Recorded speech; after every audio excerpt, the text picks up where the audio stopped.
Hello, my name is Vincent Burnett, Professor V from Victory Realty Finance Academy. Today I'd like to cover the real estate market and analysis. This chapter, every question is important. In the context, 74 is an F, 75 is an A. This chapter, approximately one question comes out of this chapter. Real simple chapter, so I'd just like to cover some of the summary important points. With this makes the difference between your 74 and your 75 as you pursue your licensure. Physical characteristics of real estate are three things. Real estate is immobile, land is indestructible, durable, and real estate is unique, meaning non-homogeneous. Meaning all real estate is a little bit different. Every parcel is different.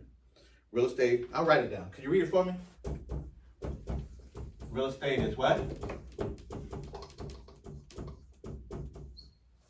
Immobile. Immobile. Okay. Land is what? Indestructible. In parentheses, they have durable. Okay. And real estate is unique. And real estate is unique. And that word is pretty darn large. Okay, don't worry about it. That word is non-homogeneous. If something's homogeneous, it's the same. Non-homogeneous means it's different. It's unique.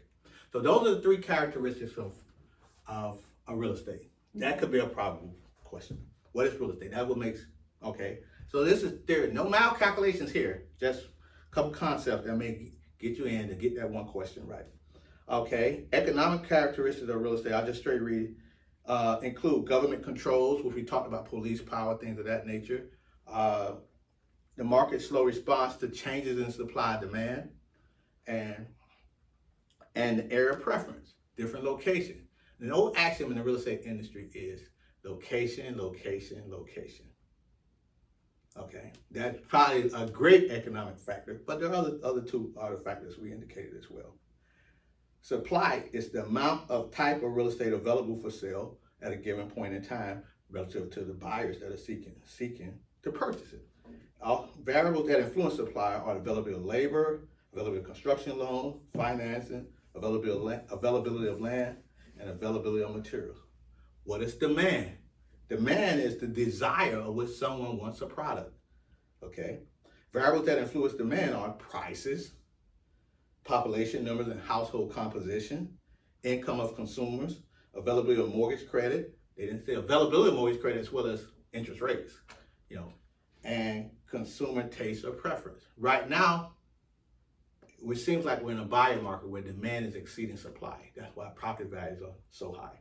Also, the fact that interest rates are low, that's a double component why you have a high demand, low supply, and favorable financing terms.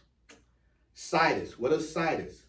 Situs refers to prospective buyers for a certain area. Prospective buyers situs may desire oceanfront properties over properties in the Everglades or in the wilderness. Situs. A buyer's market occurs, which I just stated, when supply and demand equilibrium is upset by excess supply. Mm-hmm. Meaning supply exceeds demand. Right. Then it's a buyer's market. Exactly. I think I may have said it before I said it was a buyer's market. We're in a seller's market now, and which is the next bullet point. A seller's market occurs when supply and demand equilibrium is upset with excess demand. There are more buyers than available sellers. Accordingly, sales prices would go up, and buyers may even get to a point where they compete for properties and pay more than what it's worth. Well, what a willing buyer, willing sellers willing to sell it for at market value, that's what it's worth. But it appears that they're paying exceeding what it's worth, as values may tend to go higher and other buyers may be priced out because it's a competitive because of the limited supply. And vacancy rate. Vacancy rate is the percentage of unoccupied rental units if you're talking a rental facility. You have it. And I believe as we go into math, the income approach rather, in chapter 16, the formula is PGI minus vacancy collection equals the EGI. The greater the vacancy collection, the greater the vacancy loss, the lower the EGI. The closer the vacancy, the closer correlation between your effective gross income and your potential gross income. From a landlord perspective, you would desire a rental property where you have high occupancies and low vacancies to try to get that as optimal income as possible with minimal, from a budgetary perspective to determine your profitability and the value of that proposed property you're owning or seeking to acquire. So again, this is just basic real estate market analysis terms, which is a good guide for the new licensee or the existing licensee to keep these in the concept of supply and demand, the concept of CELLNG, the economic characteristics of real estate, government controls supply and demand, and the market's response to change, and most importantly, the physical characteristics of real estate, which I believe I wrote here. Real estate is immobile, land is indestructible. You could burn down the building, the land will still be there. Durable, that's why it says durable. And real estate is unique.